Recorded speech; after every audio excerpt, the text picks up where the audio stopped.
નમસ્કાર, સ્વાગત છે આપનું આપના મનપસંદ કાર્યક્રમ પોઈન્ટ બ્લેન્કમાં। હું છું અજય ગોસ્વામી। હાલમાં ચૂંટણીનો માહોલ જામી રહ્યો છે। ભાજપ અને કોંગ્રેસ પાર્ટીમાં ઉમેદવારોની પસંદગીની મથામણ ચાલી રહી છે, તો આ તરફ ઉમેદવારી માટે તલપાપડ બનેલા નેતાઓ પોતપોતાનું લોબિંગ કરાવી રહ્યા છે। જે નેતા કાર્યકર્તાઓ પોતાના પક્ષમાં કંઈ ન ઉપજવાથી નારાજ છે, તેઓ પક્ષ પલટો કરીને જઈ રહ્યા છે। સૌ કોઈ ચૂંટણીના માહોલમાં પોતપોતાનો સ્વાર્થ સિદ્ધ કરવામાં વ્યસ્ત છે। આ બધી વાતો વચ્ચે જનતાનું શું? એ જનતા કે જેના મત થકી નેતાજી દિલ્હીની સંસદમાં એસીમાં બેસીને ઠંડી ઠંડી હવા ખાય છે, સાંસદ તરીકે તમામ વૈભવી સુવિધાઓ ભોગવે છે।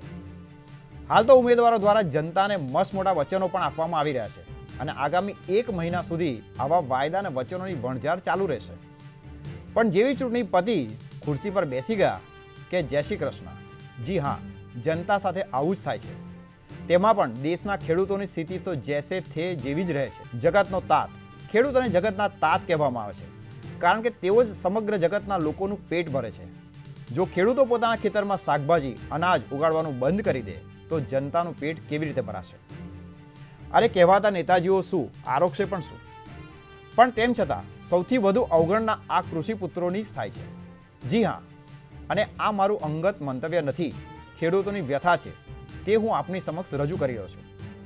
ગુજરાતમાં ખેડૂતો પોકળ વાયદા સાંભળીને થાકી ચૂક્યા છે અને આથી જ હવે રસ્તા પર ઉતરી પોતાનો રોષ ઠાલવી રહ્યા છે। ક્યાંક ખેડૂતોને પાક વીમા નથી મળી રહ્યા, તો ક્યાંક ખેડૂતોના ઊભા પાક ખેતરમાં પડ્યા છે પણ પૂરતો ભાવ નથી મળતો। તમે કહેશો કે સરકારે ખેડૂતોના પાકને ખરીદવા માટે ઓનલાઈન સિસ્ટમ શરૂ કરી છે, પણ ભાઈ આ ઓનલાઈન સિસ્ટમ જ ખેડૂતો માટે માથાના દુખાવા સમાન બની ગઈ છે, કારણ કે આ સિસ્ટમ પર ખરીદી થતી જ નથી। આવી સ્થિતિમાં ધરતીપુત્રો જાય તો જાય કહાં? અને આ સ્થિતિ તો જેણે જોઈ હોય ને તે જ સમજી શકે, અને આથી જ શોષિત થતા હોવાની લાગણી સાથે ખેડૂતો પણ રોષે ભરાયા છે। અને તેનું કારણ પણ છે। રાજકોટના પડધરીમાં ખેડૂતોનું પાક વીમો ન મળતા 1000થી વધુ ખેડૂતો મામલતદાર કચેરીએ એકત્ર થયા હતા અને સરકાર વિરુદ્ધ સૂત્રોચ્ચાર કર્યા હતા, તો ખેડૂતોની અટકાયત પણ કરવામાં આવી। જૂનાગઢના કેશોદમાં સરકારી ગોડાઉનમાં ખેડૂતોએ હલ્લાબોલ કર્યું। ચણાની ખરીદી કેન્દ્ર પર રાત્રિના 2 વાગ્યાથી ખેડૂતો લાઇનમાં ઊભા રહ્યા હતા કે ઓનલાઈન નોંધણી કરી શકાય, પણ ગોડાઉનના અધિકારીઓની ઘોર બેદરકારીને કારણે નોંધણી થઈ નહીં। આ છે સિસ્ટમ। આવી તો ખેડૂતોની અનેક સમસ્યાઓ છે, જેને લઈને જામનગરમાં લાલપુરના ખેડૂત હિતરક્ષક સમિતિએ સંમેલન યોજ્યું। પાક વીમો, જમીન માપણી, પાણીના અભાવ સહિતના મુદ્દાઓ પર ખેડૂતોએ રેલી યોજી હતી અને વિરોધ નોંધાવ્યો હતો। સૌરાષ્ટ્રને બાદ કરીને ઉત્તર ગુજરાતની વાત કરીએ તો ઉત્તર ગુજરાતના લાખાણીમાં પણ એપીએમસીમાં ધીમી ગતિએ નોંધણી કરતા ખેડૂતોના દાહડા બગડતા ખેડૂતોની ધીરજ ખૂટી અને હોબાળો થયો। ગુજરાતમાં 23 એપ્રિલે મતદાન યોજાશે અને 23 મે સાંજ સુધીમાં પરિણામ પણ આવી જશે અને જનતાનો જનાદેશ આપની સમક્ષ મુકાતો હશે। આ તમામ રાજકીય વાતાવરણની વચ્ચે ખેડૂત ક્યાંક ભૂલાઈ જશે। જગતના તાતની તકલીફોને વાચા આપવી એ અમારી ફરજ છે। આ જ મુદ્દા પર રહેશે આજની ચર્ચા। સરકાર બદલાય છે, પરંતુ ખેડૂતોની સ્થિતિ કેમ બદલાતી નથી? ખેડૂતો માત્ર વોટ બેંકનું સાધન ક્યાં સુધી બનશે? વિકાસથી ખેડૂતોને કેમ વંચિત રાખવામાં આવે છે? અમારી સાથે સ્ટુડિયોમાં ચર્ચા માટે ખાસ પેનલ છે। ભાજપના નેતા છે પ્રકાશ ગુર્જર, કોંગ્રેસના નેતા છે યુવરાજસિંહ રાણા, ખેડૂત આગેવાન છે સાગરભાઈ રબારી અને વાસુદેવ પટેલ। આપણી સાથે વડોદરાથી જોડાશે સતીશભાઈ પટેલ, જે ભાજપના ત્યાં સ્ટેન્ડિંગ કમિટીના ચેરમેન છે કોર્પોરેશનના, અને ભાજપના પણ એ પોતે પણ એક ખેડૂત છે અને ભાજપના કાર્યકર છે। ચર્ચાની શરૂઆત કરીએ ત્યાર પહેલા આ એક ગીત છે, એની કડી સાંભળી લઈએ।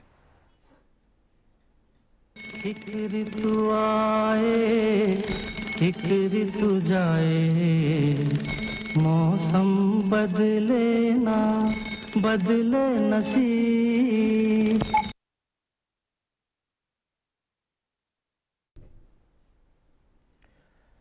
તો આ ગીતની કડી અમે એટલા માટે સંભળાવી કે બહુ વાસ્તવિકતાથી મળતી આવતી છે કે એક મોસમ આવે ને એક મોસમ જાય, ન બદલે નસીબ, અને એનો કોઈ ખેડૂતો પાસે કોઈ ઉપાય જ નથી।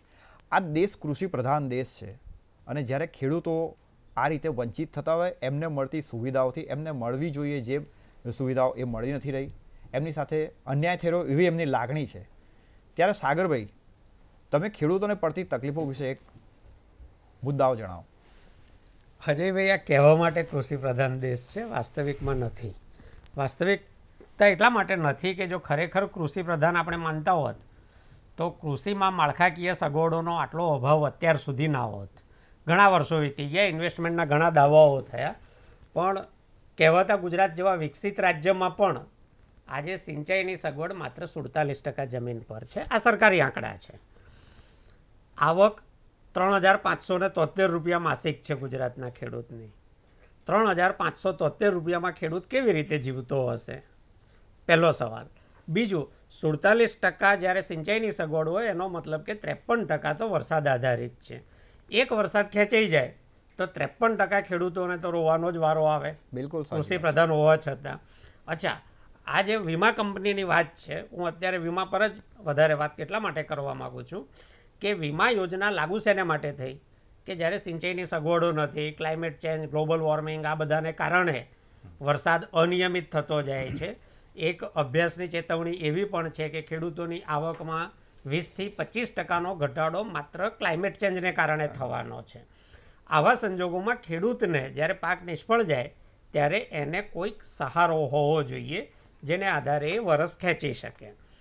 વીમા કંપનીઓ અગાઉ વીમો ભારત સરકાર લેતી હતી, agriculture insurance company of India હતી, એ પ્રીમિયમ લેતી હતી, ખેડૂતોને વળતર ચૂકવતી હતી. 2016માં આપણે વીમાનું ખાનગીકરણ કર્યું, જેમ ગુજરાતમાં શિક્ષણ અને આરોગ્યનું કર્યું એ ધોરણે રાષ્ટ્રીય કક્ષાએ વીમાનું ખાનગીકરણ કર્યું. ભલે પ્રીમિયમના જે દરો નક્કી થયા, ભલે ખેડૂતના ભાગે 2% અને 5% જ ચૂકવવાના આવે છે, પણ અલ્ટિમેટલી રાજ્ય સરકાર અને કેન્દ્ર સરકાર જે ચૂકવે છે એ પણ તો ખેડૂતોના જ પૈસા છે, લોકોના પૈસા છે. ખિસ્સું બદલીને જાય છે એટલો જ ફેર પડે છે. આટલું તગડું પ્રીમિયમ વીમા કંપનીઓ જો વસૂલતી હોય એનો એ વાંધો નથી, ચાલો, જો એ સમયસર ચૂકવણું કરતી હોય. પ્રધાનમંત્રી ફસલ બીમા યોજનાની ગાઈડલાઈન શું કહે છે કે પૂર્ણ નિષ્ફળતા અથવા 50%થી વધારે પાકની નુકસાની દેખાય તો 25% રકમ તો તરત ખેડૂતના ખાતામાં જમા આપી દેવાની છે. બાકીની 75% રકમ માટે તમે નુકસાનીના અંદાજ કાઢો અને પછી ડિફરન્સ ચૂકવો, પણ એટ વન સ્ટ્રોક એમણે 25% આપી દેવાના છે. આપણને ખબર છે કે ગયું ચોમાસું નિષ્ફળ ગયું છે. બિલકુલ. વરસાદના આંકડા તો બધી જ મામલતદાર ઓફિસોમાં છે, ગાઈડલાઈનો છે, દુષ્કાળ મેન્યુઅલ છે, કલેક્ટર મેન્યુઅલ છે, એ બધામાં કહેવાયું છે કે દુષ્કાળ કોને કહેવાય, અર્ધ દુષ્કાળ કોને કહેવાય. આ બધી જ વ્યાખ્યાઓ અને મેન્યુઅલ હોવા છતાં વીમા કંપનીઓએ ક્યાંય પૈસા ચૂકવ્યા નહીં. શેને માટે? અથવા સરકાર એમની પાસે ચૂકવાવી શકી નહીં. તો એ નિષ્ફળતા કોની? ખેડૂતની તો નથી. બિલકુલ. સરકારે ગાઈડલાઈન બનાવી, સરકારે યોજનાનો અમલ કર્યો, ખાનગીકરણ કર્યું, તો ખેડૂતને પૈસા ચૂકવવાની જવાબદારી પણ સરકારે રાખવી પડે. એમાં નિષ્ફળતા ગઈ, સિઝન પણ વીતી ગઈ, મગફળી ક્યારની લેવાઈ ગઈ, કપાસની સાઠીઓ ખેતરોમાંથી ખેંચાઈ ગઈ, પણ હજી વળતરની રકમ એમના ખાતામાં જતી નથી. ક્યાંક શરૂઆત થઈ તો કોઈકને 9 રૂપિયા આવ્યા, કોઈકને 250 રૂપિયા આવ્યા. આ બધા ખેડૂતો છે, 9 રૂપિયાને 250 રૂપિયાને 300 રૂપિયા ઉપવાસ કરવામાં આવે એટલે નહીં. મને એ નથી સમજાતું કે એમણે ક્રોપ કટિંગનું નાટક કર્યું તો 9 રૂપિયાનું એસેસમેન્ટ કયા બેઝ પર કર્યું હોય? એમાં વિસ્તરણ અધિકારી પણ હોય છે, ગ્રામસેવક પણ હોય છે, વીમા કંપનીનો માણસ પણ હોય છે. તો એવા તો કયા એમના કોમ્પોનન્ટ હતા એસેસમેન્ટ કરવાના કે ખેડૂતના 9 રૂપિયા જ નુકસાની એમણે નક્કી કરી? પ્રધાનમંત્રી ફસલ વીમા યોજનાની ગાઈડલાઈન બહુ ક્લિયર કટ છે કે આવા સમયે એમણે 25% ચૂકવી દેવાના. ક્રોપ કટિંગ કેવી રીતે કરવાના, કેટલા કરવાના, એ બધું જ એમાં લખેલું છે. કોણ કરશે? તો કલેક્ટરની અધ્યક્ષતામાં જે ડિસ્ટ્રિક્ટ કમિટી બને, એ કમિટી જે એસેસમેન્ટ રિપોર્ટ આપે એ પ્રમાણે વીમા કંપનીએ ચૂકવણી કરી જ દેવાની હોય છે. પછી એને ધારો કે એની સામે તકરાર હોય તો એ રાજ્ય કમિટીમાં જઈ શકે, પણ આખરી ચુકાદો તો કલેક્ટર કમિટીનો અને પછી રાજ્ય કમિટીનો હોય છે.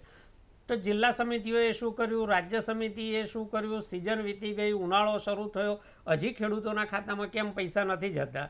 એટલે આ નિષ્ફળતા વીમા કંપની કરતાં વધારે તો સરકારને હું ગણું છું. બીજું, જ્યારે કંપનીઓએ ટોલ ફ્રી નંબર આપ્યા છે, મેં પોતે મારા ફેસબુક પેજ ઉપર ને બધે, કારણ કે ખેડૂતો મને પૂછતા હતા વારે ઘડીએ, એટલે મેં ટોલ ફ્રી નંબરો બધાને આપ્યા. ટોલ ફ્રી નંબર પર ફોન કરવામાં આવે છે તો ત્યાંથી તો એવું જ કહેવાય છે કે અમને હજી ડેટા મળ્યો નથી, અમારે જે કરવાનું હતું અમે જાહેરાત થઈ જાય છે. પણ હવે નહીં, બીજો ફરક સમજો. મગફળી એ ટૂંકા ગાળાનો પાક છે, કપાસ એના કરતાં લાંબા ગાળાનો પાક છે. કાલાવડમાં મગફળીનો ઇન્સ્યોરન્સ જે બી વધતો ઓછો પણ ચૂકવાયો, કપાસનો હજી નથી ચૂકવાયો. જો મગફળી નિષ્ફળ ગયું હોય તો કપાસ કેવી રીતે પાકી શકે, કારણ કે એ તો વધારે લાંબો પાક છે. એટલે આ જે અસંગતતાઓ છે અને સરકાર એને છાવરે છે. આ હું સાફ કહું છું કે સરકાર છાવરે છે. એટલા માટે એવું કહું છું કે સરકારે આમાં ક્યાં ખિસ્સામાંથી પૈસા આપવાના હતા. એ જ વખતે કંપનીઓને કલેક્ટરોની અધ્યક્ષતામાં મિટિંગ થઈ જાય, રિપોર્ટ તૈયાર થાય અને કંપનીઓને કહેવાનું હતું તમે પ્રીમિયમ ચૂકવી લીધું છે તો ખેડૂતોને ચૂકવી દો વખત સર. બીજી એક જોગવાઈ છે એમાં કે જેટલું મોડું થાય એના પર 12% વ્યાજ ચૂકવવાનું હોય છે કંપનીએ. આજ સુધી એક પણ ખેડૂતને જો ગુજરાત સરકારે 12% વ્યાજ અપાવ્યું હોય તો ભાજપના મિત્ર પણ અહીંયા છે, એ કે અમે આટલા ખેડૂતોને આ જિલ્લામાં આટલા વ્યાજની રકમ ચૂકવા આવી. તો જે ગાઈડલાઈન છે સરકારે પોતે તૈયાર કરી છે, કોઈ ખેડૂતને પૂછીને તૈયાર નથી કરી, સરકારે પોતે તૈયાર કરી, ભલે કરી. હવે એનો અમલ પણ તો સરકાર કરાવે. ખેડૂતોની માગણી આનાથી વધારે તો છે જ નહીં કે જે ગાઈડલાઈન છે તમે પ્રીમિયમ લીધું છે. જો સરકારની નિષ્ક્રિયતાને કારણે સુરેન્દ્રનગર જિલ્લામાં 500 જેટલા ખેડૂતોએ ગ્રાહક સુરક્ષા ફોરમમાં કેસ કરવા પડે. હાઈકોર્ટમાં જવું મોંઘું છે અને લાંબો સમય માગે છે. કારણ કે આમાં તો ખેડૂતે પ્રીમિયમ ચૂકવ્યું એટલે ગ્રાહક છે, કંપની વેપારી છે, એટલે જિલ્લા ગ્રાહક સુરક્ષા ફોરમમાં વ્યક્તિગત જઈ શકાય છે. હવે ખૂબ મોટા પાયે ખેડૂતો આગામી દિવસોમાં બધા જ જિલ્લાના ગ્રાહક સુરક્ષા ફોરમમાં જવાની તૈયારીઓ કરી રહ્યા છે. એની પૂર્વ તૈયારી રૂપે કંપનીને 15 દિવસની નોટિસ આપવી પડે કે તમે 15 દિવસમાં ચૂકવો, નહીંતર અમે કાયદેસરના કાર્યવાહી પગલાં ભરીશું. એટલે અત્યારે ઘણા બધા ખેડૂતો એ નોટિસની પ્રોસેસમાં છે. એટલે આજથી 20 દિવસ પછી આ સંખ્યામાં ખૂબ મોટો વધારો થતો હશે. રાજકીય પક્ષો ગળાડૂબ હશે ચૂંટણીના કામમાં અને ખેડૂતો ગળાડૂબ હશે પોતાનો કેસ ફાઇલ કરવામાં. બિલકુલ. તમે જે વાત કરી પ્રકાશભાઈ કંઈ કહેવા માંગતા હતા, પ્રકાશભાઈ સવાલ તો મારો પણ રહેશે. હું ખેડૂત નથી, બિલકુલ, પણ હું એટલું હું જાણું છું કે જે જાહેરાતો કોઈ પણ યોજનાની થાય કે કોઈ સ્કીમો હોય છે એ જાહેરાતો માત્ર કાગળ પર છે, એનો અમલ નથી થતો. હું આપને કહું, મિત્રે જે પ્રકારે આખો વિષય મૂક્યો એમાં એમણે કહ્યું કે સરકારે આ પ્રકારની ખેડૂતોના હિતમાં જોગવાઈ કરી છે. એમનો પ્રશ્ન એ છે કે એના ઇમ્પ્લિમેન્ટેશનમાં ક્યાંક સમય લાગ્યો, ક્યાંક મોડું થયું, એમની એવી વાત હતી. હું આપને ખૂબ જવાબદારીપૂર્વક કહું છું, છેલ્લા 12 વર્ષથી કૃષિ વિકાસ દરની અંદર ગુજરાત પ્રથમ ક્રમે છે. એ આપણે વાત ભૂલવી ના જોઈએ, બરાબર છે. બીજી વાત, મિત્રે કહ્યું કે હજી સુધી પાક વીમા કંપનીએ કોઈ પણ પૈસા ચૂકવ્યા નથી, તો અત્યાર સુધીમાં 2600 કરોડ રૂપિયાનો પાક વીમો ચૂકવાઈ ગયો. હું 1 મિનિટ તમને રોકીશ. તમે જે પહેલું કીધું ને આમાં એટલા માટે કે એમાં તમે જે કીધું કે આપણે પહેલા નંબર પર આવ્યા, કૃષિ પ્રધાન તરીકે ગુજરાત પહેલા નંબર આવ્યું.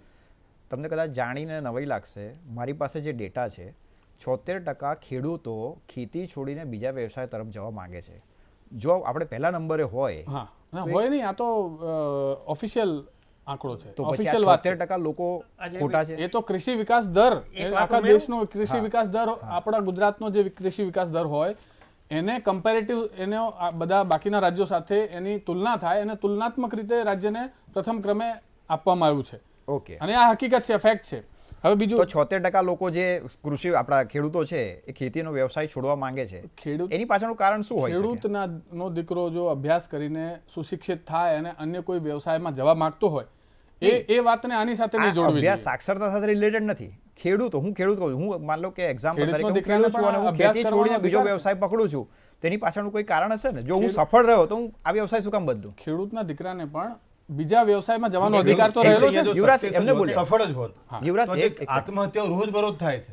રોજ છાપું ખોલો અને ખેડૂતની કોઈ છાપામાં આ પ્રકારની વાત નથી આવી, આજે પણ નથી આવી. આત્મહત્યા તો રોજ આવે છે કે નહીં? યુવરાજ પહેલા એક જ મિનિટ હું એવું કહેવા માંગુ છું કે આપણે એક પછી બોલીશું તો લોકોને મેસેજ જશે. એટલે તો શું થશે, તમે બોલશો એ તમારી વચ્ચે બોલશે, પછી તમારા સવાલ સાથે જવાબ આપી શકે એટલે કન્વીનિયન્સ માટે જ ખાલી હું કહું છું, મારે એમની ટીકા ટિપ્પણ નથી કરવાની. ગુજરાતના કૃષિ વિકાસ દરની આપણે વાત કરી કે આપણે નંબર 1 છીએ. ડિકેડલ ગ્રોથ સોશિયો ઇકોનોમિક રિવ્યુમાં કયો છે 10% પ્લસ, બરાબર? આ પણ છે સોશિયો ઇકોનોમિક રિવ્યુમાં છે, બરાબર. એ જ વખતે કેગનો રિપોર્ટ કહે છે કે 4.6% છે. મને થયું આટલું કોન્ટ્રાડિક્શન કેમ છે? બંને સરકારી સંસ્થાઓ છે, ડેટા તો એ જ હોય.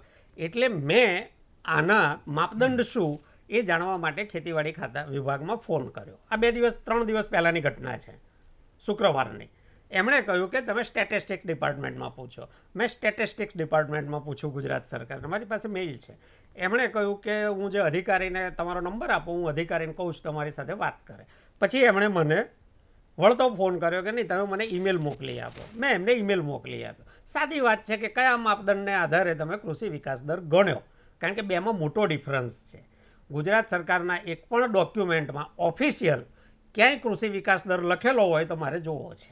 ઓકે, એટલે મૂળ તમને તમારા તમને પ્રશ્નનો સમય જવાબ આપીશ. ન મળ્યો. પ્રકાશભાઈ, નહીં, એના આધારે તમે આખો કોઈ કાલ્પનિક કૃષિ વિકાસ વાત દર ઊભી જ કરી કાલ્પનિક છે. મારો કહેવાનો મતલબ એ છે. બિલકુલ નહીં, તો component બતાવો. પ્રકાશભાઈ, હું Component બતાવો. સતીશભાઈને આપણે લઈ લઈએ, પછી તમારી પ્રતિક્રિયા લો. જી. સતીશભાઈ, અત્યારે જે પરિસ્થિતિ છે અને ખેડૂતો ઠેર ઠેર વિરોધ કરી રહ્યા છે, અને બાબત આમ જોવા જાય તો એડમિનિસ્ટ્રેટિવ ફેલિયરની પણ છે. જ્યારે આપણે ડિજિટલાઇઝેશનની વાત કરતા હોય તો કલાકો સુધી લાઇનમાં ઊભા રહેવું પડે, નંબર ના લાગે, સર્વર ધીમું હોય, કોઈ ને કોઈ કારણે ખેડૂતોને પાછા જવું પડે. તો આ બધી તકલીફોનું નિરાકરણ ન થઈ શકે સરકારથી? સતીશભાઈ, 100% સરકાર એ દિશામાં કામ કરી રહી છે. અત્યારે ચૂંટણી ચાલી રહી છે એટલે ચૂંટણીના માહોલની અંદર વિરોધ કરવાથી માંડીને બધું ચાલવાનું. આદરણીય આપણા નરેન્દ્રભાઈ મોદી સાહેબે 2022 સુધીની અંદર ખેડૂતોની આવક બમણી થાય એ રીતનું નક્કર આયોજન કેન્દ્ર સરકાર તરફથી કરવામાં આવી રહ્યું છે. બમણી કેવી રીતે થાય સતીશભાઈ? 9 રૂપિયા ભાવ ગણવામાં આવે, 10 રૂપિયા ભાવ ગણવામાં આવે, ને કીધું બમણી કરીને 18 થશે કે 20 થશે ને બમણી. અને માપદંડ શું છે? તમે ભાવ જે ગણો છો એ પોતે ખેડૂત છે, હા, તેમની તમે- કઈ આવક બમણી થઈ જરા એ કહો ને. યુવરાજ, એક મિનિટ તમને પૂરું લે તો પછી તમને સવાલનો હું પૂરો સમય આપીશ. સાહેબ, તમે આજે 55-60 વર્ષ કોંગ્રેસે રાજ કર્યું. તમે 14 કોઈ માં દિવસ કહેતા હતા કોઈ તમારો કયા યુવરાજસિંહ પાકનો વચ્ચે ભાવ ભાવ- નહીં સંભળાયું, બરાબર? તમને હું સમય આપીશ. પૂરો સમય. ખેડૂતોને હા બોલો સતીશભાઈ, બોલો. ખેડૂતોને ટેકાના ભાવ ભારતીય જનતા પાર્ટીની સરકારે જ આપ્યા છે. તમે કપાસ જુઓ, ડાંગર જુઓ, ગયા વર્ષે બટાકામાં પણ ખેડૂતોને ખોટ જતી હતી તો કટ્ટા પર 50-50 રૂપિયા તાત્કાલિક યુદ્ધના ધોરણે ગુજરાત સરકારે આપ્યા હતા. એટલે ખેડૂત સતીશભાઈ, તમે જે કહો છો ને, સક્ષમ રીતે ઊભો રહી શકે. સતીશભાઈ તમે જે કહો છો ને હા. એ સરકારી જાહેરાતો બોલી રહ્યા છો. સવાલ એ ઊભો થાય છે જે સાગરભાઈએ કીધું, બહુ મહત્વની વાત કીધી કે ખેડૂતોને જે રીતે એમની સુવિધાઓ મળવી જોઈએ એ નથી મળતી, એનો માપદંડ કોઈ નથી હોતો.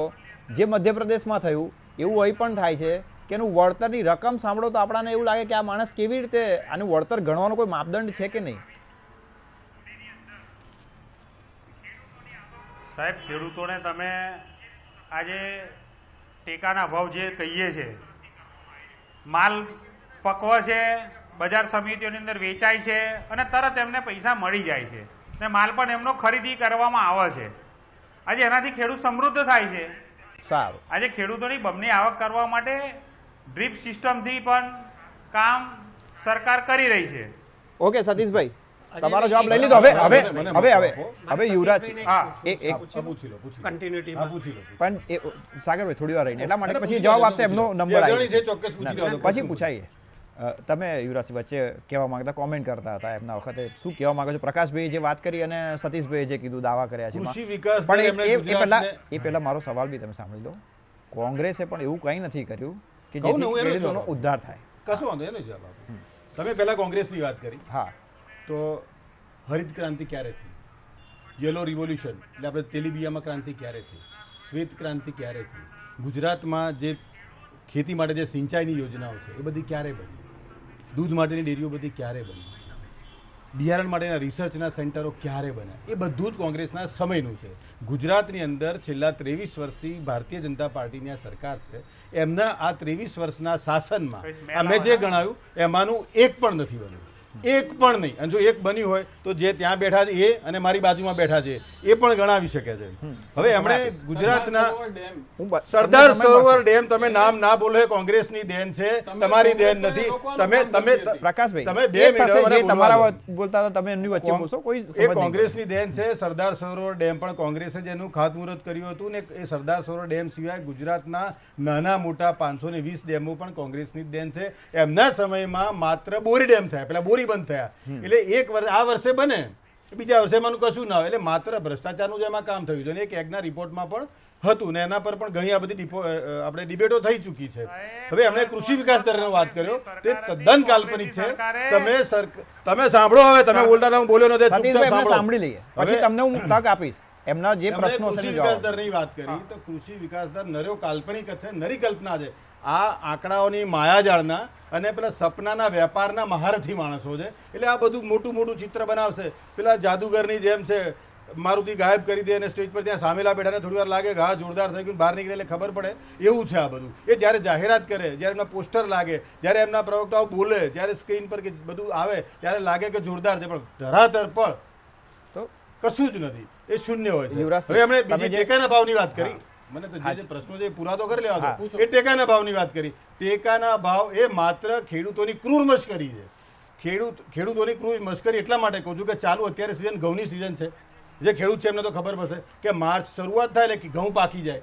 આખો માર્ચ મહિનો એમાં નોંધણી કરાવવાની તમારે ઓનલાઈન. ગામડાઓમાં નેટ તો આવતું નથી.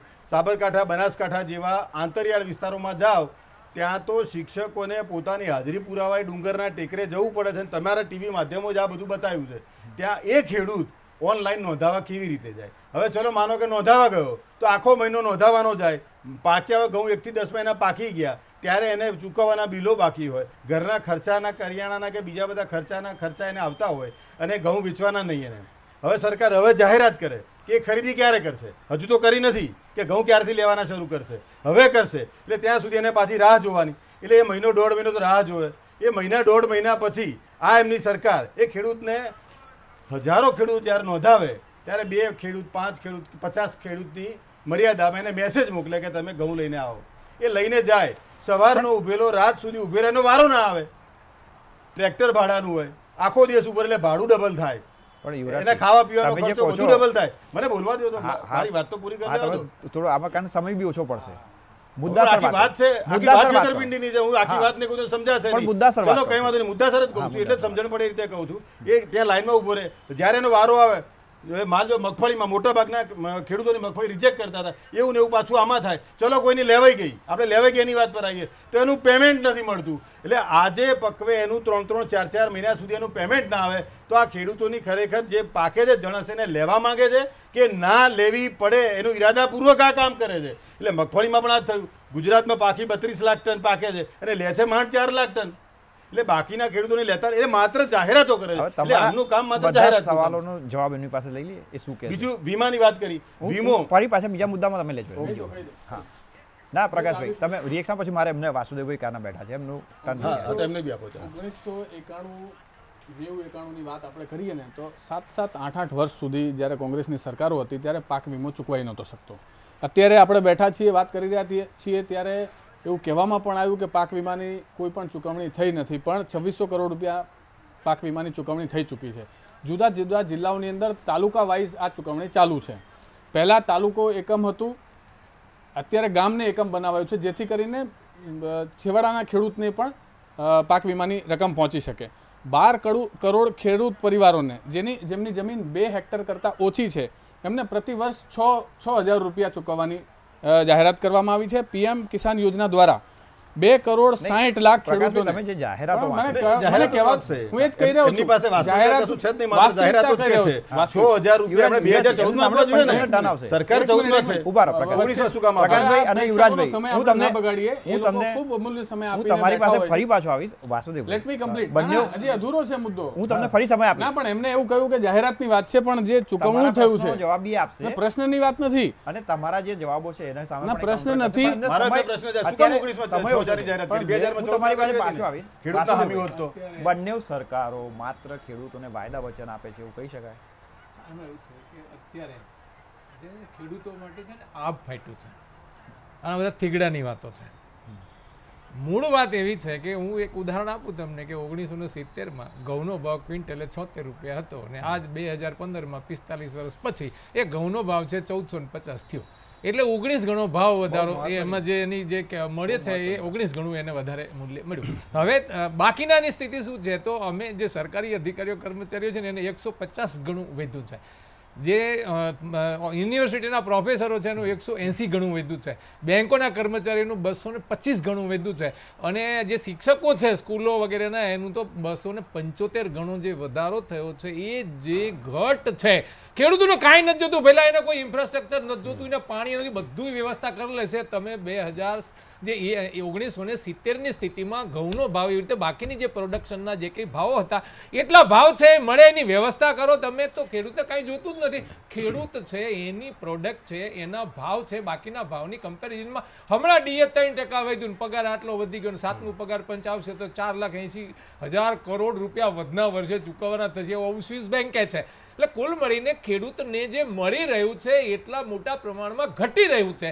એને માટે ખરેખર ચિંતા કરવાની જરૂર છે કે એને પેરિટી આપો તમે. બાકીની વ્યવસ્થાઓ છે, ઇન્ફ્રાસ્ટ્રક્ચર છે, તો નહીતર જો તમે પેરિટી ભાવમાં નથી આપી શકતા તો તમારે એને એનો ખર્ચ ઘટે એવી વ્યવસ્થાઓ આપવી જોઈએ. એને જે કંઈ પ્રોડક્ટ કરે છે, ગઈ વખતે પણ મેં કીધું વલસાડમાં કેરી પાકે છે તો સંપન્ન લોકો છે, કેરીનો ભાવ મળે તો સુધી વેચે ને પછી એનો પાવડર બનાવી નાખે છે. તો આ ખેડૂતોને ટામેટા બિચારાને ફેંકી દેવા પડે છે. એટલે ખેડૂત છે સદ્ધર નથી રહ્યો, એને તમે દિન પ્રતિદિન મારતા જ બધી પાર્ટીઓ આ ધંધો કરે છે.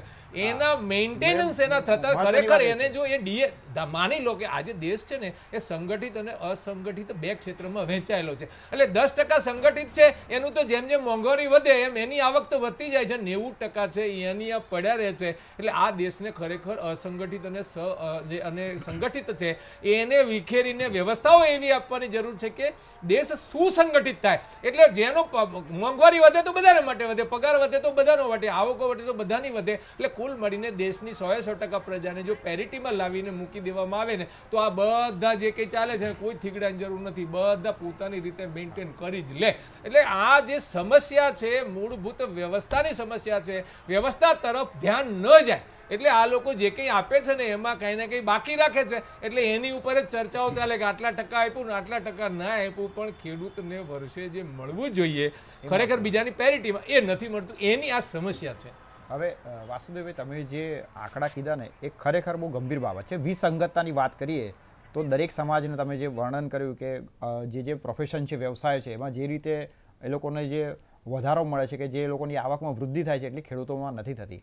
આ રસપ્રદ ચર્ચા આપણે ચાલુ રાખીશું. સમય થયો એક નાનકડા વિરામ બાદ પુનઃ મળીશું.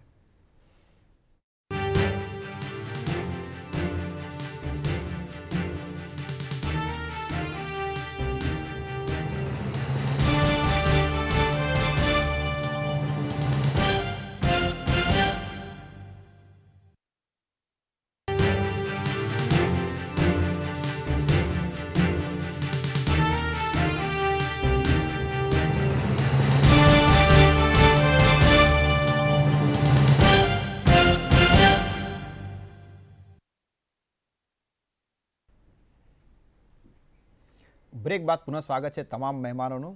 સાગરભાઈ, તમે પૂછવા માંગતા હતા સતીશભાઈને કે એક પ્રશ્ન પૂછવાના હતા, આપ પૂછી શકો. બિલકુલ. સતીશભાઈએ કહ્યું કે અમે ખેડૂતોની આવક બમણી કરવાના છીએ. સતીશભાઈ પોતે ખેડૂત છે એટલે બહુ સારી રીતે એમને સ્વાભાવિક જ ધ્યાન હોય કે ટેકાના ભાવની ફોર્મ્યુલાઓ કેટલી અને તમે કઈ ફોર્મ્યુલા પર 50% નફો આપવાની વાત કરી હતી એનો અમલ થયો. અજયભાઈ, ટેકાનો ભાવ છે ને એ પોતે એક છેતરપિંડી છે. છેતરપિંડી એને એટલા માટે કહું છું કે કોઈ પણ પક્ષની સરકાર હોય, XYZ કોઈ પણ પક્ષની સરકાર હોય, 100% ખરીદી ક્યારેય શક્ય નથી.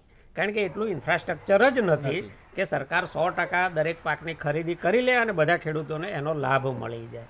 માંડ 12-15 અને મેક્સિમમ 20% ખેડૂતોને ટેકાનો ભાવ મળે.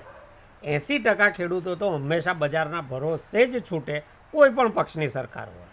એક જે 80% ખેડૂતો બજારના ભરોસે છૂટ્યા એ ખેડૂતોને આ છેલ્લા 5 વર્ષમાં બજારે શું ભાવ આપ્યા એ તમે જોઈ લો.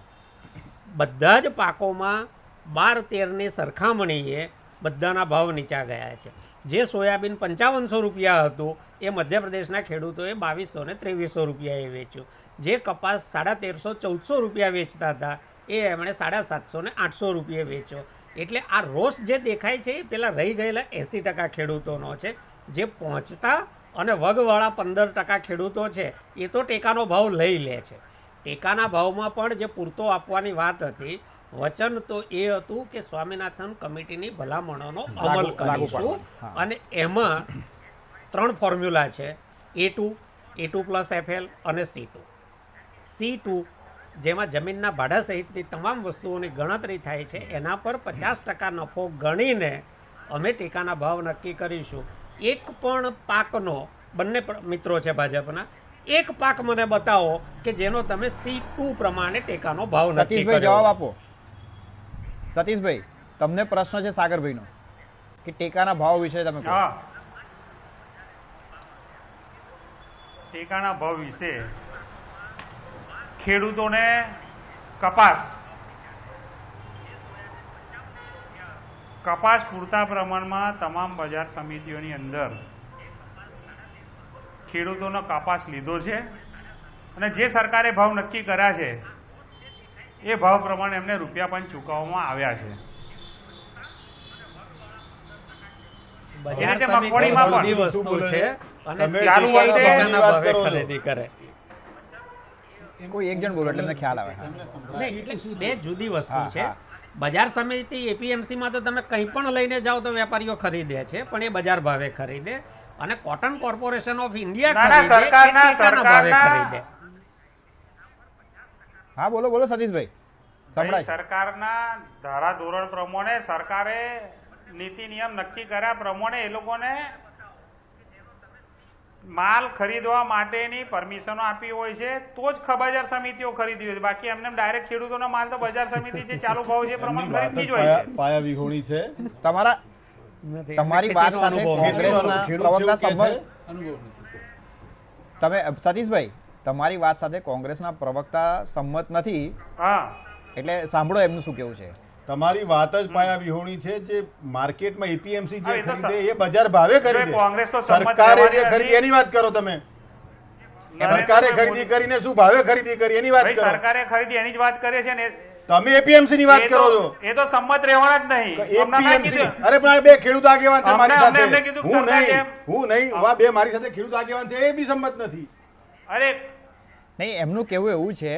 અરે ભાઈ, હું બી ખેડૂત આગેવાન જ છું. હમણાં તમે એવું કીધું કે સરદાર સાગરભાઈએ હમણાં ના કીધું કે ભાઈ સરદાર સરોવર ડેમ માં હમણાં કોંગ્રેસે પાયો નાખ્યો હતો. હા, પાયો નાખ્યો હતો. પાયો નાખ્યો હતો. હા, યુવરાજસિંહ કીધું. હા મેં કીધું. બોલો. આજનો વિષય નથી. આજનો છેલ્લા આજનો વિષય પાકનો ભાવ છે. નર્મદા પર આપણે ફરી કરીશું. મારી તૈયારી છે. આજે ભાવની વાત કરો. કોંગ્રેસે એની હાઈટ ને પાક વીમાની વાત કરો. મુદ્દાને ફેરવવાનો પ્રયત્ન ન કરો. પાક વીમાનો હું જવાબ આપી દઉં. પાક એમને બોલી લેવા દો પછી આપણે. પાર્ટીના છે. હા સતીશભાઈ. ભાઈ જે સરદાર સરોવર ડેમ જે પાક વીમા પર આવો. હા ઉભા બોલી લેવા દો પછી તમે બોલો. હા બોલો સતીશભાઈ. પાક વીમા પર આવું છું ને, પણ આગળ તમે જે આપ્યો જે બોલ્યો એની પણ જવાબ આપું ને હું તમને. હા તો કોંગ્રેસ જ પાયો નાખ્યો તો. તમે નાખ્યો તો? ભારતીય જનતા પાર્ટીએ નાખ્યો તો. પાયો નાખ્યો તો 100% પૂર્ણ કોણે કર્યું? નરેન્દ્રભાઈ મોદી સાહેબે પૂરો કર્યો સાહેબ. ઓકે. 10 વર્ષની અંદર તમે ગુજરાતમાં 23 વર્ષના તમારા શાસનમાં 23 વર્ષના શાસનમાં એક કલાક માટે મને બતાવો. અને તમારી ભારતીય જનતા પાર્ટીની સરકારમાં 23 વર્ષના શાસનમાં એક કોંગ્રેસ એક ડેમનું તો મને બતાવો. ગુજરાત સરકારને પાણી પીવા માટે પણ આ કોંગ્રેસે કઈ વિચાર કર્યો નથી. તમે 23 વર્ષમાં યુવરાજસિંહ આપણે મુદ્દાની બહાર જઈ રહ્યા. તમે આર્ગ્યુમેન્ટ કરશો એવી આર્ગ્યુમેન્ટ મુદ્દાની. સતીશભાઈ, આપણો મુદ્દો એ નથી. સરદાર સરોવર ડેમનો વિષય નથી આજની ચર્ચાનો વિષય છે, આપણો ખેડૂતોનો છે. તો પ્રકાશભાઈ કહે છે. પ્રકાશભાઈ જો પીએમ સરદાર સરોવર ડેમ પણ આજે મુખ્ય ગુજરાત સરકારની જીવાદોરી છે. ગુજરાત રાજ્યની જીવાદોરી છે. એ સરકારની કે છે એટલે ખેડૂતોની જીવાદોરી. સતીશભાઈ સાંભળી લે પ્રકાશભાઈને. હા, ગુજરાત રાજ્યની જીવાદોરી છે ભાઈ. હા સાંભળી લઈએ આપણે. પ્રકાશભાઈને સાંભળી લઈએ. મેં અગાઉ પણ કહ્યું એ પ્રકારે 2600 કરોડ રૂપિયાનો પાક વીમો ચૂકવાઈ ગયો છે. એક બીજી વાત, PM કિસાન યોજના અંતર્ગત 2,60,00,000 ખેડૂતોને પ્રથમ હપ્તાના 2,000 લેખે, હવે દરેક વાતમાં એમને જાહેરાતની વાત યાદ આવે છે, 2,000 લેખે 5125 કરોડ રૂપિયા ચૂકવાઈ ગયા છે. આ જાહેરાત નથી, આ ચૂકવણી સો ટકા ચૂકવાય છે. તમારા 100% ચૂકવાય છે. તમે 3 રાજ્યોમાં હાર્યા, ભારતીય જનતા પાર્ટી 3 રાજ્યોમાં હારે છે, એટલે એને ખેડૂતો યાદ આવે છે. ચૂકવાયા કે નહીં? આપણે કેટલા રાજ્યમાં સરકારો છે એની ચર્ચા કરી છે.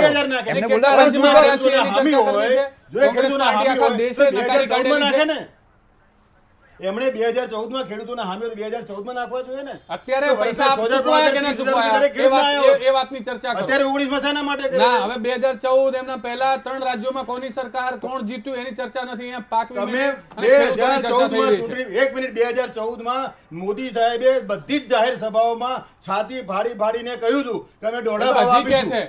દોઢા ભાવ આપીશું. 56 ની છાતી છે ને કહેશે અને તમને દોઢા હોય તમે નહીં જોઈ શકો. એક આઈટમનો છાતી છે, મને બતાવી દો. એક આઈટમનો દોઢો ભાવ કયો હોય તો બતાવી દો. તમારા બંનેના દાવાની વચ્ચે વિષય બદલીને વાત કરવામાં આવી રહી છે. હવે હું એ જ કહું પાકની વાત કરી, મેં જવાબ આપ્યો. તમે વિષય બદલવો. તમે જે આંકડા આપ્યા ને, એક મિનિટ 2600 કરોડ રૂપિયાની ચૂકવણી યુવરાજસિંહ, એક મિનિટ. હોય નહીં. યુવરાજસિંહ, એક હોય મિનિટ, નહીં. એક મિનિટ. આ જે ખેડૂતો એક મિનિટ હું એ જ કહું છું. કોંગ્રેસના લોકો, પ્રકાશભાઈ, કોંગ્રેસના લોકો, પ્રકાશભાઈ ઉભારો એક મિનિટ. યુવરાજસિંહ, સપના બતાવવાનું એમનું કામ. યુવરાજસિંહ, એક મિનિટ. તો આજે ખેડૂતો શાને માટે તમે પહેલા સાંભળો એક મિનિટ. યુવરાજસિંહ, આત્મહત્યા શાને માટે કરે? તમે જે કહો છો ને, તો બતાવશે. એક મિનિટ ઉભારો. એક મિનિટ, તમે જે આંકડા આપો છો ને એ પહેલા આપી ચૂક્યા ફર્સ્ટ છો. નંબરે લાવે છે. તમે જે ક્યાં છે? છે જ રેકોર્ડ ઉપર તમે છે. આ રેકોર્ડ પર બતાવો. યુવરાજસિંહ, રેકોર્ડ ઉપર છે. યુવરાજસિંહ, આમાં કોઈ નહીં સંભળાય, આમાં કોઈ નહીં સંભળાય. પ્રકાશભાઈ, તમે જે આંકડા આપો છો ને એ આંકડા તમે અગાઉ આપી ચૂક્યા છો. 2600 કરોડ બીજી વાર આપે છે. પણ એ વારંવાર એવું કહે છે સવાલ કે એ માત્ર છે, જાહેરાત છે પણ હા. ચૂકવણું થઈ ગયું, ખેડૂતોના ખાતામાં પહોંચી ગયા એ છે. સવાલ એટલે એમને ઊભા થાય લાભ પહોંચ્યો છે. છે. મારી વાત સાંભળો. જાહેરાત ને એ બધા સવાલો કેમ ઊભા થાય છે કે જે ખેડૂતોની આજની પરિસ્થિતિ છે, આજે આંદોલન થઈ રહ્યા છે, આ આંદોલન એ છે. આંદોલન થઈ રહ્યા છે, એ એના માટે આ સવાલો ઊભા થયા છે જો કે એ જો બાબતે ખેડૂતોને તમે વળતર આપી દીધું છે, એનો- મળી ગયું છે, તો પછી એનો આંદોલન પણ કેમ જવાબ કરે? આપું. તબક્કાવાર એની ચૂકવણી તાલુકા વાઇઝ તબક્કાવાર થતી હોય છે.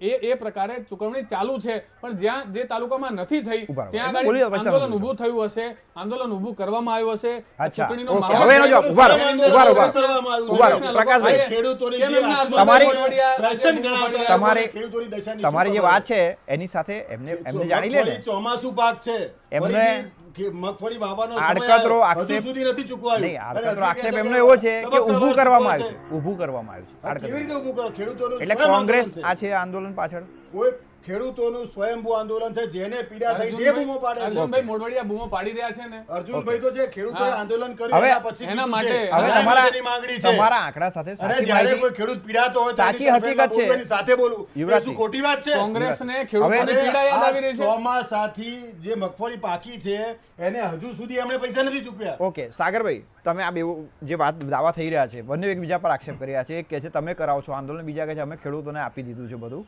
છતાં બી આંદોલન થઈ રહ્યા છે. એ કોણ કરાવે છે એની વાત હું પછી કરીશ. પહેલા તો પ્રકાશભાઈ જે આંકડા આપી રહ્યા છે તે ગુજરાતના નથી. બરાબર. ગુજરાતમાં 2 કરોડ ખેડૂતો નથી, 54 લાખ ખેડૂતો. 54 લાખ ખેડૂત. હા. 2600 કરોડે જે કહી રહ્યા છે એ ગુજરાતના નથી. નહીં, એ ગુજરાતનો આંકડો. 2600 કરોડ ગુજરાતનો આંકડો. પ્રકાશભાઈ એમને બોલી જાઓ, પછી તમે હું તમારી વચ્ચે બિલકુલ નથી. હા, બોલો. 2600 કરોડ રૂપિયા ગુજરાતમાં નથી ચૂકવાયા એ હું કહું છું. બીજું, બંને મિત્રો આવ્યા છે ને એમનો વિષય ખેતી નથી. એ આજની તમારી વાત નથી કરતો. હું પણ ખેડૂત છું. આજની ડિબેટ પરથી દેખાય છે કે એમને પાક વીમાથી ક્યાંક બીજે જ ચર્ચા કરવી છે, પણ એવું નહીં રાખો. જુઓ, ભારતીય જનતા પક્ષ જ્યારે વિપક્ષમાં હતો ને ત્યારે એણે કાયમ ખેડૂતોના ખભે બંદૂક ફોડી છે. હવે તમે કયા મોડે કહો છો કે આ આંદોલન કોંગ્રેસ કરે છે? આટલા બધા આંદોલન જો કોંગ્રેસ કરતી હોત ને તો તમે આટલા વર્ષ સત્તામાં જ ના રહ્યા હોત. આ ખેડૂતોનો આક્રોશ છે, કારણ કે એમને નથી એમની મળ્યું. ભાષા કેસ પણ- કરવા એમની કોંગ્રેસ ભાષા નથી પણ, જતી. સાંભળો, કોંગ્રેસ તરફી લાગી રહી છે. અરે હા, તમે તમે હું કોંગ્રેસી છું, ચલો ને કહી દો, મને એનાથી Exactly, કઈ વાંધો exactly. નથી. તો એ રીતે ભારતીય જનતા મુખોટામાં પાર્ટી- નહીં, ખુલીને નહીં, આવો ને. પ્રકાશભાઈ, તમારી એકમાત્ર વ્યાખ્યા એવી છે કે તમારી ટીકા કરે એ બધા બધા- કોંગ્રેસી બધા- છે. બધા ટીકા- તો કોંગ્રેસી, એ બધા અત્યારે એમાં ટાઈમ દેશદ્રોહી નહીં ને બગાડું. દેશવિરોધી. યુવરાજસિંહ અત્યારે હું એમાં ટાઈમ નહીં બગાડું. એમને જે એમને મને બોલો, પછી સર્ટિફિકેટ તમને આપવું હોય આપું આપે, એનો મને વાંધો નથી. લોકોને ખબર છે હું શું છું. આટલા બધા આંદોલન કરવાની જો તાકાત હોત ને કોંગ્રેસની, તો આટલા વર્ષ ભારતીય જનતા પાર્ટી સત્તામાં ના હોત. આ બધા જ આંદોલન શું ઘેર ઘેર કેસ કરવા કોંગ્રેસ જાય છે, નોટિસો આપવા કોંગ્રેસ જાય છે. 13 તારીખે ઉપલેટામાં ખેડૂતોનું આ જ મુદ્દે સંમેલન છે. કોણ કરી રહ્યું છે તપાસ કરો, કોંગ્રેસ છે કે ખેડૂતો છે? સાયલાના ખેડૂતો નોટિસ આપી રહ્યા છે. ગીર સોમનાથના ખેડૂતોનું પ્રધાનમંત્રી ફસલ બીમામાં એ જોગવાઈ છે કે વાવણીથી લણણી સુધી ગીર સોમનાથમાં પહેલો વરસાદ મોટો થયો, વાવેલા બિયારણો ઉગેલા ધોવાઈ ગયા. આજ સુધી એનું વળતર આપ્યું હોય તો કોને? કે ગીર સોમનાથ જિલ્લાને તમે વળતર આપ્યું છે. તમારા 2600 કરોડમાં કેટલા ચૂકવ્યા છે કહો મને ગીર સોમનાથ જિલ્લાને? જેને નુકસાન થયું છે એને વળતર નથી. અમરેલી જિલ્લામાં પહેલો વરસાદ ભારે થયો, ધોવાઈ ગયું, તો વાવણી પછીનું જે વળતર મળવું જોઈએ એ નથી મળ્યું. વળતર ચૂકવવું નથી, કંપની પાસે એકે શરતનું પાલન કરાવવું નથી, કારણ કે કંપની જોડે સાંઠગાંઠ છે. હવે હું ખુલીને કહું છું કે કંપનીઓને સાચવવા માટે, અને આ મેં જાહેરમાં પહેલાં એટલા માટે પણ આ જ ચેનલ પર કહ્યું હતું કે દુષ્કાળ મેન્યુઅલ પ્રમાણે, કલેક્ટર મેન્યુઅલ પ્રમાણે 4 અઠવાડિયા કોરા ગયા એટલે દુષ્કાળ જાહેર થઈ જવો જોઈતો હતો. સરકાર એટલા માટે દુષ્કાળ જાહેર નહોતી કરતી કે જો દુષ્કાળ જાહેર કરે તો વીમા કંપનીઓએ સ્પોટ પર પેમેન્ટ કરવું પડે. કંપનીઓને બચાવવા માટે એમણે દુષ્કાળ જાહેર કરવામાં મોડું કર્યું.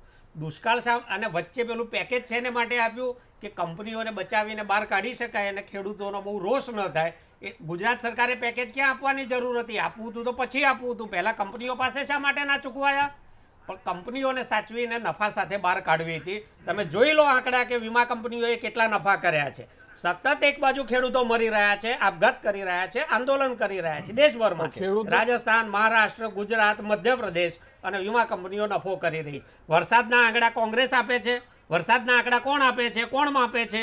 કર્મચારીઓ માપે છે, મામલતદારો માપે છે. એ આંકડા ખોટા છે એવું તમારે કહેવું છે? એ પણ કોંગ્રેસે આપ્યા છે.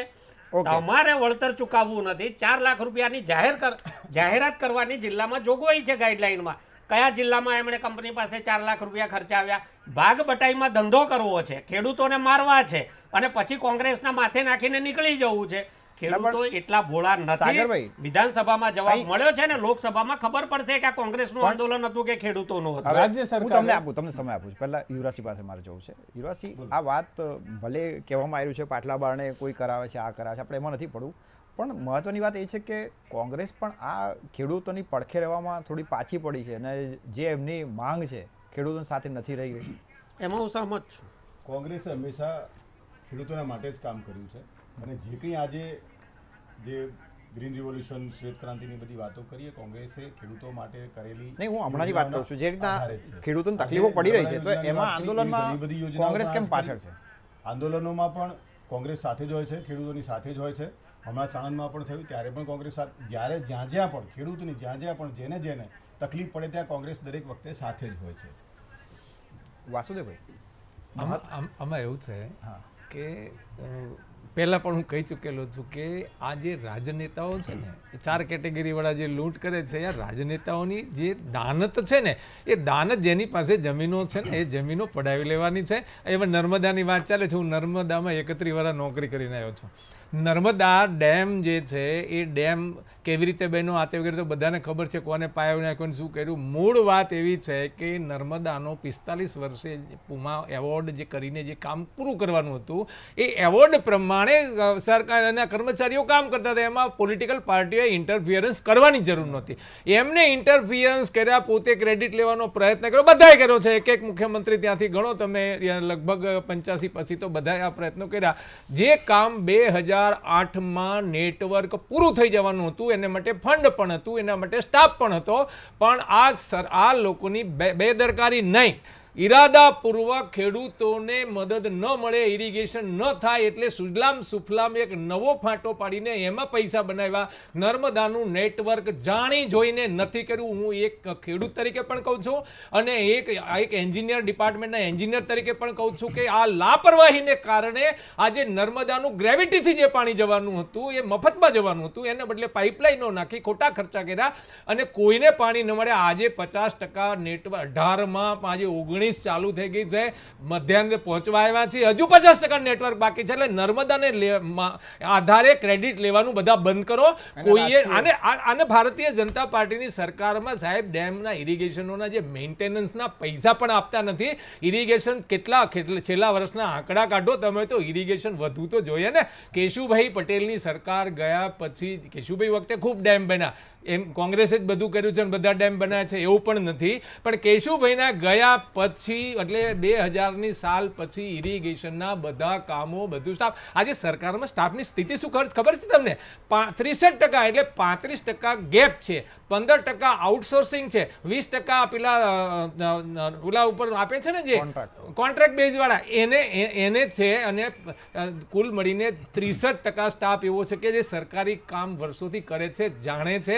આ સ્થિતિમાં તો સરકાર છે એ જેને કામ કરે છે. આજે બજેટને પણ ફાઇનલાઇઝેશન કરવી, ટાઈપિંગ કરવું એ પણ ટાટા કન્સલ્ટન્સી આપી છે. આપણે નર્મદા પર આખો એક એપિસોડ થઈ જશે. હા, એટલે નર્મદા તમે ભૂલી જાઓ બધા. નર્મદામાં તો તમે કોઈ રાજકીય લાભ જ લેવામાં સવાલ વાત એવી છે કે મેં પહેલા કહ્યું એમ કિસાનોને ખરેખર જે આપવાનું છે એમને આપવું જ નથી, દાન જ નથી. એની સાથે કંપનીઓ જોડે સાંઠગાંઠ કરે છે. હમણાં એમને બહુ સ્પષ્ટ કીધું, બહુ સાચી વાત છે સાગરભાઈની, કે કંપનીઓ જોડે સાંઠગાંઠ કરવા માટે તો એમને પ્રાઇવેટાઇઝેશન કર્યું છે અને એમાંથી પૈસા બનાવે છે. હજારો કરોડ રૂપિયા વીમા, પાક વીમાના નામે એમને લઈ દે. આવી ઘણી બધી યોજનાઓ છે. યોજનાઓ સારી યોજનાઓ બતાવે છે. પૈસા કોણ બનાવે છે? કંપનીઓ બનાવે છે. આપણે પ્રકાશભાઈ સાંભળી લે. આપણે યુવરાજસિંહ તમે સાંભળજો, પછી તમે એમની પ્રતિક્રિયા આપજો. તમે જે આ બધા જે સવાલો છે એમના અને જે શંકાઓ છે એને તમે જવાબ આપશો. પણ મારો બી એક પ્રશ્ન છે. જી, સરકારે સીધા જો પૈસા ખેડૂતોને ચૂકવવા હોય તો વચ્ચે આ કંપનીઓ કે આ એની શું જરૂર છે? એક માળખું તો ઊભું કરવું પડે. ઓકે, પાક વીમા આ કંપની એવું માળખું છે કે જેના કારણે ખેડૂતો હેરાન થાય? ના, ખેડૂતોના હિતમાં જે માળખું ઊભું કરવામાં આવ્યું છે, જેની અંદર 2 થી 2.5% જે પ્રીમિયમ છે એ ખેડૂતોએ ભોગવવાનું થાય. બાકીનું જે પ્રીમિયમ છે એ રાજ્ય સરકાર, કેન્દ્ર સરકારો ભોગવતી હોય છે. ખેડૂતના હિતમાં છે કે ખેડૂતોની હિતની વિરુદ્ધ છે? મને આપ એટલું જણાવો. ખેડૂતના હિતની ચિંતા છે એટલા માટે તો સરકારો પ્રીમિયમમાં પોતાનું યોગદાન આપી રહી છે. સાથે સાથે હમણાં મિત્ર જ્યારે વાત કરતા હતા તો એમણે કહ્યું કે રાજ્ય સરકારે પેકેજ જાહેર કર્યું, એનો પણ વાંધો છે. ખેડૂતોને કંઈક મળ્યું એનો પણ વાંધો છે. પહેલાં આપ્યું, પછી આપ્યું હોત તો એવું કીધું હોત કે પછી કેમ આપો છો, પહેલાં આપવું જોઈએ. બીજી વાત કે આપણે કોઈ પણ પ્રકારની જ્યારે ડિબેટ થતી હોય એની અંદર લોકો, પ્રેક્ષકો ખૂબ હોશિયાર હોય છે, આપણા કરતાં બુદ્ધિશાળી પ્રેક્ષકો હોય છે. એ લોકો આપણું તારણ કાઢતા જ હોય છે. આપણે સાચું હું ગમે એટલું બૂમો પાડીને જોરથી કહું, એના કરતાં મારે સાચા ફેક્ટ્સની વાત કરવી જોઈએ. મારે કોઈ પણ ફેક્ટ એવું જેને મારી પાસે પુરાવો ના હોય એની વાત ન કરવી જોઈએ. એવો કોઈ પણ આક્ષેપ કે આ કંપની સાથે સાંઠગાંઠ છે એવો આક્ષેપ આપણે કરીએ ત્યારે આપણી પાસે કોઈ પુરાવો હોય તો કરવું જોઈએ. બાકી ખોટા આક્ષેપો, એનાથી આપણી ગરિમા જળવાતી નથી અને પ્રેક્ષક મિત્રોની પણ ગરિમા નથી જળવાતી. સારું, એમણે ઉપદેશ આપ્યો, સવાલનો જવાબ નથી આપ્યો. પેકેજનો પણ વાંધો છે. તમે ખેડૂત તરફી છો, ખેડૂત વિરોધી છો, એ કહો તમે. યુવરાજસિંહ, હું તમને સમય આપીશ. પેકેજ મળે છે, ખેડૂતને કંઈક મળે છે એનો વાંધો છે. 2000 લેખે એમને 5125 કરોડ રૂપિયા મળી ગયા એનો વાંધો છે. 2600 કરોડ રૂપિયા 2600 કરોડ રૂપિયા મળ્યા એનો વાંધો છે. અરે રાજ્ય પેકેજ તો રાજ્ય સરકારે આપ્યું છે. ખેડૂતને એકરે 5400 રૂપિયા મળે એ વધારે ફાયદાકારક કે પેલો ₹1,00,000 વીમો મળે એ વધારે ફાયદાકારક? મારે ખેડૂતને પહેલા ₹1,00,000 વીમો અપાવવો છે, એ મારો વાંધો છે. તમને કયું વધારે સારું લાગે છે? ખેડૂતના હિતમાં હોય એ જ ભારતીય જનતા પાર્ટીને સારું લાગતું હોય. ₹1,00,000 સારા લાગે. એક પ્રશ્ન તમારા બંને માટે છે, યુવરાજસિંહ માટે બી છે અને તમારા માટે બી છે. પહેલા તમે જવાબ આપજો. હું જેટલું જાણું છું, હું ખેડૂત નથી, હું બીજી વાર કહું છું, પણ હું એટલું જાણું છું એક ખેડૂત એના ખેતરમાં ટામેટા કે કોઈ પણ શાકભાજી પકવે છે, એ બિચારો વેચે છે રૂપિયામાં કે ₹2. એ જ ટામેટા અહીંયા શહેરમાં, આપણે અમદાવાદ કે કોઈ પણ શહેરમાં જઈએ તો ₹30 થઈ જાય છે. આ કેવી સિસ્ટમ ગોઠવાય છે? એના માટે આદરણીય નરેન્દ્રભાઈ મોદીએ, આપના ધ્યાનમાં હશે, મારી વાત પૂરી કરી લેવા દો પછી પ્રતિક્રિયા આપજો. એમને પહેલેથી જ બોલ્યું નથી.